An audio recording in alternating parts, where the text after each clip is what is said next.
I'm Jeff Crosmas, Product Manager at SP Marketplace. What you're looking at is the landing page based on the permission group that you are in as a user. Our product utilizes role-based permissions to direct users to specific areas of our product where they can access the functionality and details held within. This particular page that you're looking at is for the safety staff or the safety department, and this is the portal that they would see when they log into the SharePoint site. As you can see, the look and feel of it can be modified by changing the graphic or the colors to match your organization's scheme. There are what called promoted links here where the safety department can create a new incident. They can view all incidents. They can manage service requests that come in, observations, action items, and we'll cover these in detail in future videos. Employee compliance, as well as there's a Power BI dashboard for reporting and a basic knowledge base. On this page, you can create and manage staff announcements. Again, this would be department announcements, any news that you want to put out there, and you can have links to your Teams or Planner or other Microsoft applications. Down at the bottom of the page, this is where there is a view into unassigned incidents that have been reported or have occurred that have not been assigned yet, as well as new observations. Now, even though these are at the bottom of the page, this page can be rearranged in different sections by you. It is not locked down. It is standard modern SharePoint, and so they can be rearranged on this page to show what you want, where you want. And so if these areas at the bottom need to be moved up to the top for more visibility, then go ahead and do that. If you are not in the staff or department safety group, then you'll be routed to what we call our My Safety portal. This navigation would go away, and all of the end user would see at this point is the trim down options to be able to create a new incident or a new observation or a new service request. Again, we will go into these in future videos. They can also search a useful document area, which would be the internal public documents, anything having to do with safety that you would want end users to be able to quickly access. You can see announcements, department news, similar as the staff portal page. However, this is again a trimmed down version and tailored to the end user. You can put department contacts, and at the bottom they'll say this is their reported incidents or their observations. They'll be able to see the status of those right from this page. In addition to being standard SharePoint, Teams can be used to show this page to end users, so they do not need to leave their Teams environment. If they are comfortable using that, it'll show right to this page.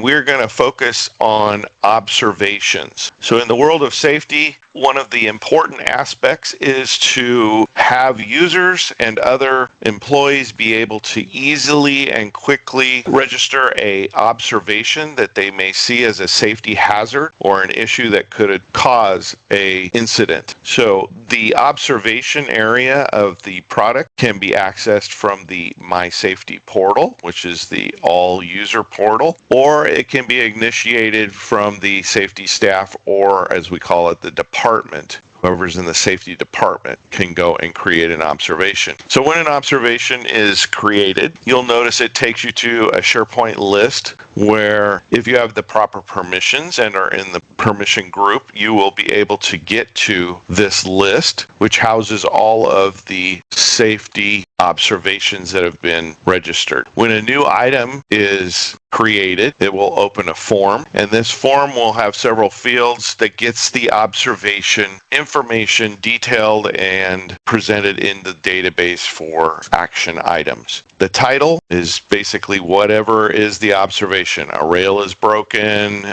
door hinges falling off and is loose, whatever the observation is, this is what you'd put in the title. The observation type out of the box We have some suggestions. These are fully customizable by the customer. So you can choose if it's a physical issue, a chemical issue. We even get down to psychological issues if there's an observation having to do with an individual. The status is identified. It always starts as identified, and then it works its way through the reviewed, action items, and addressed status. We'll cover those in just a second. The area for the observation, this again is input and updated by the customer, you, as to what area it's been observed in, the date entered, the description, who it was submitted by, and any attachments you can drag and drop here, pictures or form. If there was some kind of form that was written up for this observation, this is where you'd fill out all that information. And once that particular observation has been submitted, in this case, maybe there is a railing loose on a walkway to the office, we'll open this up and you'll see how this is filled out. This is the general observation. You can see the image was uploaded by Donna, railings loose on the walkway, and then it'll go in and you have an option to do action taken. This would be action items where you can assign a new item.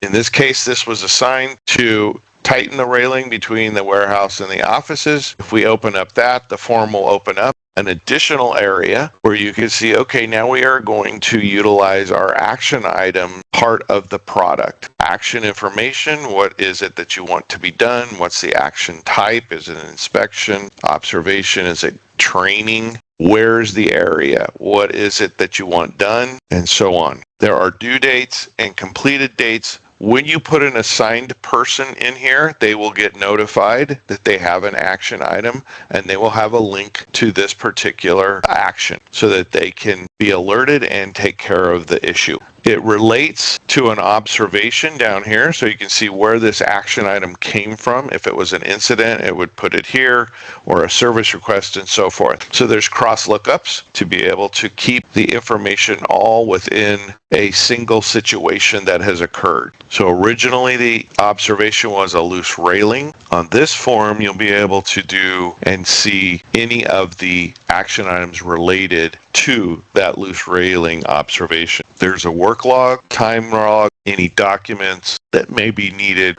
to be added to do this. Now, in this case, with a railing that's loose, they're not necessarily documents, but if there was other more critical issues like electrical or things like that, there may be documents that are needed, like a schematic or something pertaining to a piece of machinery. Those would be added here on this particular form. Once this observation is now in the queue, the action items have been assigned. There's also an assignment for this observation. So you can see here's that observation we just looked at, railing loose, date entered, physical, and so forth. You can see who it's been submitted by. The status is identified. It'll alert whoever you have set up to be alerted, and they will work this particular observation all the way through to completion. This is the standard SharePoint list. So as observations come in, this list may increase in size, and we have pre-filtered settings that you can use or add your own. You can look at just observations for a specific user,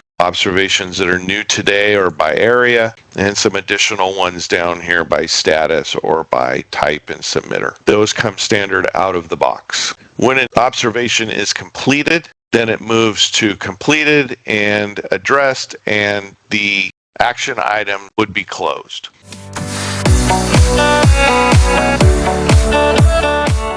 What you're looking at here on our product is the safety portal for all users. If you remember from previous videos, our product utilizes role-based permissions, and so if you're in a particular permission group, you will either be directed to the staff or department portal site, or you will land on what's called the My Safety portal. Again, for a refresher, this navigation would not show up if you're just a standard user in the organization. But this page is where a regular end user would find themselves, and we're going to look at incidents today. So if an incident occurs, now remember there's observations, which is in a prior video. Observations are hopefully where end users and staff recognize and note and submit an observation to potentially cause no incidents to happen. But if an incident does happen, they would come in here and add a new incident. And there's quite a bit of information here. A lot of this information may or may not be applicable for a specific incident, but we have thrown everything in here in the event it's a high-level incident that occurs. Within our form, you can see that there are multiple tabs across the top. The first tab is just the basic information. What's the title? What happened? The incident type is a drop-down, and so this can be customized by you, the customer. Out of the box, these are standard types: safety, violence, was it a near miss, an incident, accident, whatever the case may be. We could tailor these to your liking. The area, again, is a drop down, so that is customizable by you. And the location, who's the affected individual, when it happened, the description and the outcome description. This is for later after it's happened. Or if it happened and you already know the outcome, you could put it in here. Any pictures you can drag and drop, any documents, drag and drop. Down below, you'll see more details that have to do with respects to this incident. First aid administered, yes, no,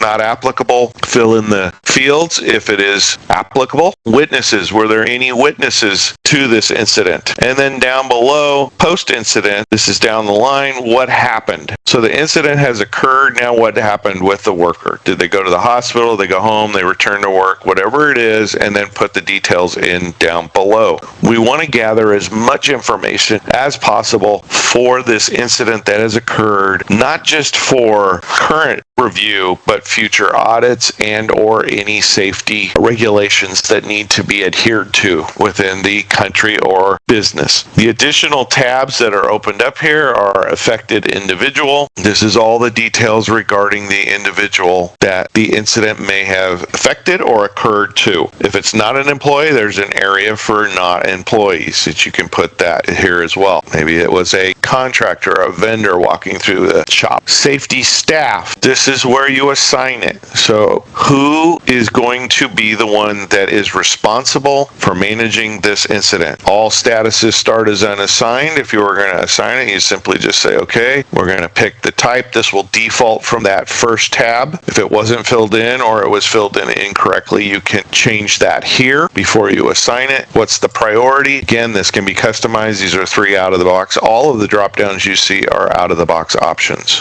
Who's it assigned to? This will look at your Active Directory or Azure directory for those users that are on the tenant or domain. When's the due date? Put that in here. Additionally, this tab was correction reporting. What was the cause of this incident? What was the analysis? And what are corrective measures need to be taken, if any, to avoid this incident from happening in the future?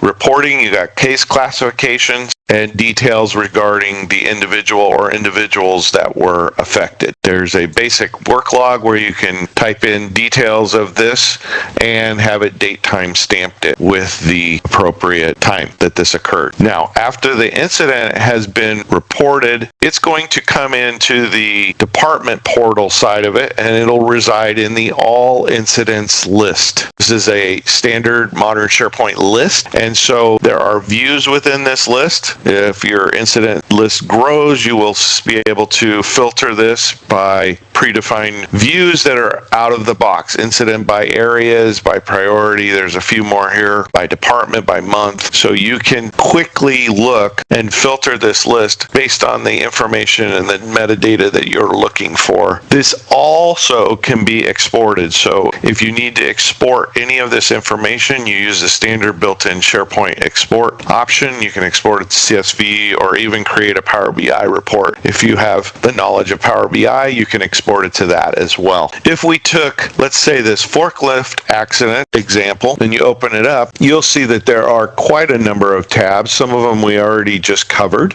which would be the first 5. So you see on this one, the incident, forklift. These are all the details we talked about: first aid and return to work. Affected individual, insufficient work or training was the root cause. The analysis was a forklift driver needs more training. So now that moves on to action items. If you wanted to add those to this particular incident, you can. We need to look at the safety belt inspection in this case, and or perform staff training. You will notice another form opens up within this form. So we again have cross lookups to the incident. So everything is tied together and not siloed within the product even. You have the title, conduct the training. This is the assigned to person and so forth. When it was completed and when it was due, work log, time log, and so forth. All of those are kept within the overall incident item. Incident files would be any files that are relevant to this incident. Those could be documents or forms that are necessary to be filled out in addition to this, or pictures, or any other type of file that would add to the completeness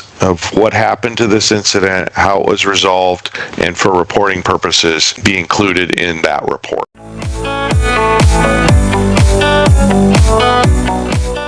As we look at employee compliance can cover anything from training to safety certifications, to CPR certifications, to fire extinguisher training, anything that fits your organization's need for tracking employee compliance in various areas. This is where we would input those and manage them. So employee compliance here, let's look at CPR training. If you are going to require that your employees have CPR training, we would open the form up, and this is where it would be denoted. CPR training, and you put it by employee name, or you could just put CPR training and then the employee name and ID down here. So this is really a sorting when you look at the list, how it's listed. You could do it this way. CPR training, Daryl Trumbull, and the detail. Is the compliance status active, inactive? And you can see choice 3 because we open this up so that you can set what you want the statuses to be and the options to choose. Certification type. Out of the box, we have a few in here: OSHA training, electrical machine training. Again, this drop down can be modified by you, and so whatever fits your organization, your company's requirements for certification types, you can put that in here. Renewal date will be where you would put the renewal date of this particular certification, and a notification will be sent to the manager of this person that it's coming up due. Again, department is a drop down, put what's relevant. Training link, if there's videos or other links that you want the employee to go out to view, you can put that here. And then the training checklist. This is just check boxes, and again can be added to or removed and set up based on your specific requirements. You'll see a quick place for reminder sent. That just simply denotes that it's been sent. And then from the list, you can see, is Donna Abreu's electrical safety certification still active or not? No, it's inactive, and you'll see the renewal date has passed by quite some time, which means that this is no longer active, and then you will be able to make a determination if they are no longer with the company or if they are needing to have it renewed. You can make additional choices, which means you could put in here archived if you'd like. You could say no longer employed. Whatever compliance status you'd like, you can set up in this field, and you can quickly then filter this list by the views. Show me by certification type, show me by employee, or just overdue certifications or ones that are upcoming. As with any SharePoint list, you can filter the view to make it your own, set up new views, and or use the standard out-of-the-box views. Employee compliance is great, as I mentioned previously, for keeping on top of certifications or any specific training that employees are required or necessary to have in the performance and function of their job.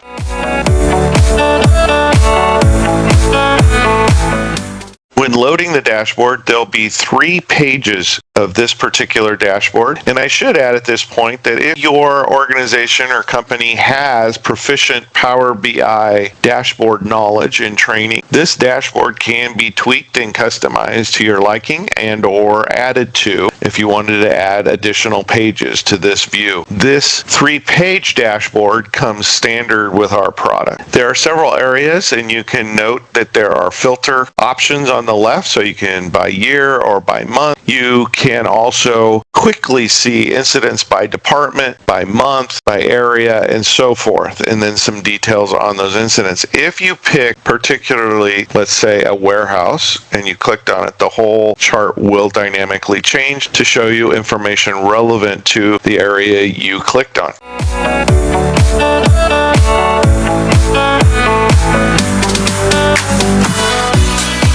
The next page will show you a hazards report. So this goes off of observations. So external door slam is shut in the wind, handrail loose, capacity sticker on forklift. Again, if you click on any of these, they will dynamically change, and you can filter them as well by year and month. And then the last page we have here is the action item. This gives you a high-level overview based on date. So instead of checkboxes, we have a slider bar on this particular page. You can see how the graph change based on the dates that you slide the bar to.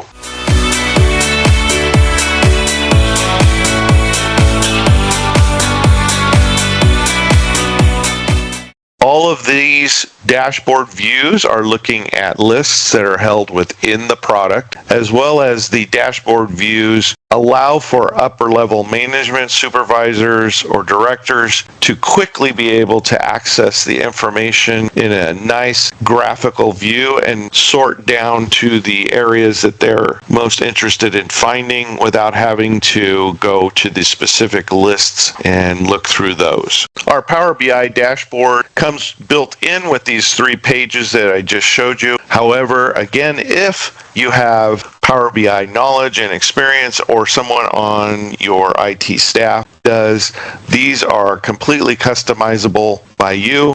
We do not lock down the dashboard, and for that matter, we don't really lock down our product all that much. It is mostly open for you to do customizations on your own, should you have the knowledge and experience to do that. And if you'd like to schedule an actual live demo, please contact our sales department at spmarketplace.com.